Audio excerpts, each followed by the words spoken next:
Berikan satu lagi tumpuan yang menarik pada waktu ini. Iaitu pengalaman pesakit COVID-19.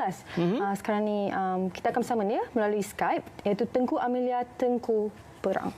Ya, pada waktu ini Amelia bersama dengan kita. Baik, Amelia. Sekarang ini berada di rumah. Mungkin kita tahu juga berkaitan dengan Amelia sebelum ini mengalami COVID-19 itu sendiri dan kini telah pulih sepenuhnya. Mungkin boleh ceritakan semasa disahkan ataupun positif COVID-19 itu bila, dan kalau boleh juga diceritakan dari mana dapatnya, adakah dari close contact ke, pernah keluar negara ke, bagaimana Amelia? Assalamualaikum. Assalamualaikum. Saya disahkan positif pada hari Isnin, setelah tak silap saya pada 16 atau 17 bulan hari Isnin, setelah 8 hari demam berpanjangan. Dan kemudian pada hari Isnin tu doktor telah menelefon mengatakan saya positif. Dia cerita macam ni, saya telah melakukan pergi ke Hospital Kajang untuk membuat swab test, telah mendapat referral letter daripada klinik swasta lah, sebab sudah demam dalam 4 hari masa tu. Kemudian doktor bagi referral letter untuk buat swab test, tapi malangnya masa tu saya hanya ada simptom, tak ada tak ada positif, positif kontak. Dan saya kembali ke rumah lah, makan ubat dan seperti biasa.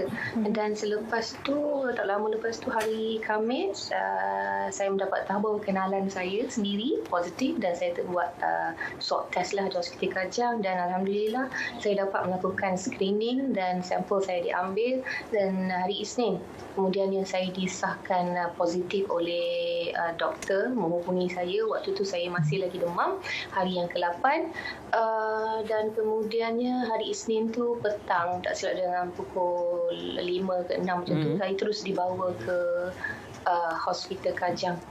Hospital Sungai Buloh, Hospital Sungai Buloh. Dan saya di Hospital Sungai Buloh selama 12 hari. Alhamdulillah saya telah pun discharge pada 27 hari bulan dah dekat seminggu. Saya kuarantin di rumah, alhamdulillah, syukur alhamdulillah. Dan sewaktu saya di Hospital Sungai Buloh juga saya diberikan bantuan pernafasan, drip sekali lah, sebab masa tu saya sukar sangat untuk bernafas, dan tak boleh makan, tak boleh minum. Dan ketika itu doktor memang highly monitored lah saya di ICU. Alhamdulillah, saya dah akhirnya di sinilah, dah di rumah, tapi masih lagi kuarantin 14 hari. Jadi sepanjang di sana, selain diberikan bantuan pernafasan, apakah lagi ubat-ubatan yang diberikan kepada Tengku Amelia sendiri? Bantuan perubatan, saya diberi ubat 12 jam sekali, waktu pagi pukul 8, dan kemudiannya pada waktu malam lah. Ubat-ubat yang diberi pun ada dalam 2-3 jenis jugalah. Dan doktor akan mengambil darah saya setiap 6 pagi untuk mendapatkan perkembangan ataupun progres berkenaan dengan oksigen saya yang sangat kurang ketika itu. Dan itulah antara laluan ataupun progres yang saya lalui setiap hari selama 12 hari di Hospital Sungai Buloh. Memang keadaan masa tu Allah saja yang tahu bagaimana sakitnya, sesaknya nafas, tak boleh nak bernafas. Dan doktor juga ada mengarahkan supaya tidur secara terlangkup untuk membiarkan paru-paru saya mengembang, sebab kata saya ada lung infection ketika itu. Agak sakit dan sukar sangat untuk bernafas. Dan kesannya masih ada lagi hari ini. Selepas discharge pun agak sukar sedikit, masih lagi mengah sedikit lah. Baik, semasa berada di hospital, di kuarantin untuk tempoh dalam beberapa hari, sudah pasti keluarga pun tidak dapat datang melawat dan sebagainya, hanya bergantung pada telefon bimbit ataupun cara video call dan sebagainya. Bagaimana ialah berjauhan dengan keluarga pada waktu itu, bagaimana Tengku Amelia? Waktu tu memang untuk hari yang kedua, ketiga saya di ward, di ICU, memang tak boleh nak tengok handphone langsung, memang tak ada upaya, memang sangat-sangat sakit ketika itu kan. Dan hanya waktu itu saya hanya ingatkan keluarga yang berada di rumah yang tak dapat dihubungi. Tapi selang beberapa hari keadaan kembali okey, saya dah boleh tengok handphone. Banyaklah mesej-mesej yang diterima mengatakan untuk saya untuk keras untuk terus kekal kuat dan terus positif. Dan sebenarnya waktu dalam ward IC itu pun tak ada apa yang saya ingatkan, hanya dengan kekuasaan Allah setiap hari memohon doa, kerana waktu itu memang saya dah rasa saya semakin hampir ataupun ialah memang terfikirkan, memang sangat-sangat terfikirkan kematian ketika itu kan. Jadi selepas disahkan mengidap COVID-19 ini, apakah langkah-langkah yang dilakukan bagi rumah Tengku itu sendiri? Adakah disanitasikan ataupun bagaimana? Saya disanitasi sendirilah. Saya pun mengambil pendekatan untuk menjauhkan diri pada ahli keluarga yang lain kan. Dia duduk di kuarantin lah di dalam bilik, kerana doktor juga ada menasihatkan supaya masih lagi perlu kuarantin, jauhkan diri juga daripada ahli keluarga di rumah. Dan juga perlu makan makanan yang makanan kesihatan sebab nak recover balik. Sebab selama 12 hari di hospital memang saya tak boleh langsung untuk bawa makanan, minum langsung tak boleh. So this is the time that untuk recover semula lah, untuk makan dan sebagainya. Itu yang doktor pesan. Emilia, Makan. Ya. Keluarga yang berada di rumah sewaktu sebelum Emilia dihantar ke hospital untuk dikarantin, bagaimana? Adakah mereka juga diminta untuk membuat saringan ke ataupun bagaimana sewaktu itulah? Sewaktu itu ialah macam yang kita katakan tadi, selagi tak ada simptom dan juga tak ada kontak positif, memang kita kena faham ini adalah antara SOP hospital. Dan tapi kemudiannya malam tu ada salah seorang ahli keluarga saya di demam batuk, kemudiannya terus buatlah saringan di hospital Sedap, dan alhamdulillah mereka juga negatif. Alhamdulillah, syukur. Ya. Dan semasa mendapat rawatan di hospital itu sendiri, ialah setiap hari juga ada keputusan yang diberikan atau perkembangan terkini. Doktor pun ada maklumkan ada perkembangan baik, perkembangan positif berkenaan dengan kesihatan Emilia sendiri semasa berada di hospital.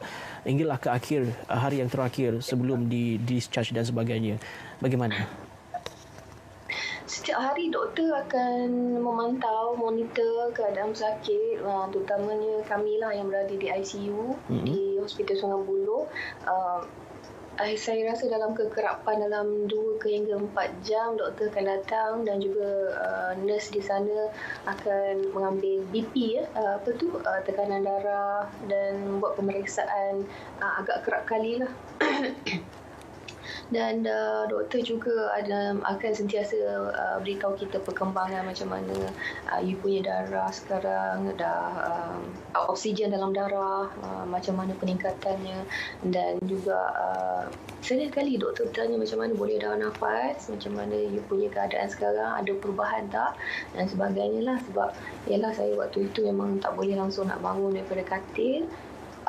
Bedridden lah, toilet pun ataupun nak bertoilet pun kena di atas katil, kerana doktor tak bagi untuk melakukan pergerakan sebab paru-paru saya sangat tidak bagus lah masa tu.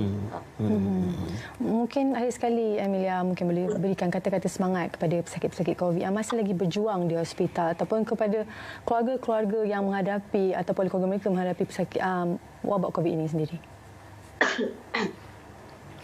Saya juga nak menyerulah kepada mungkin ada penonton yang ada simptom-simptom dan juga ada close contact, jangan takutlah untuk ke hospital, kerana doktor-doktor ni mereka sangat-sangat terlatih dan tahu apa yang mereka buat untuk mendapatkan rawatan yang terbaik untuk kita semua. Jadi jangan tunggu-tunggu, dan jangan kepada ahli keluarga ataupun sahabat anda yang tahu ahli keluarga ataupun rakan-rakan mereka yang ada positif, mohon juga perhatian kepada semua untuk terus bagikan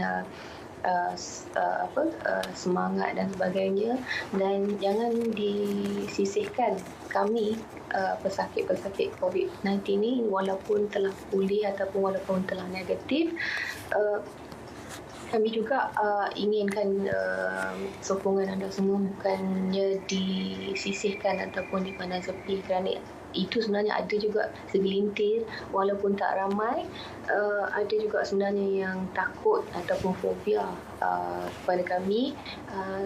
Dapatkan informasi yang betul berkenaan dengan penyakit ini, kerana kita juga boleh mendapatkan informasi yang betul, yang terutamanya tidak perlulah memandang negatif pada pesakit-pesakit positif, pesakit-pesakit dan juga bekas pesakit COVID-19 ini, dan juga untuk pesakit-pesakit yang sedang bertarung nyawa dan sebagainya.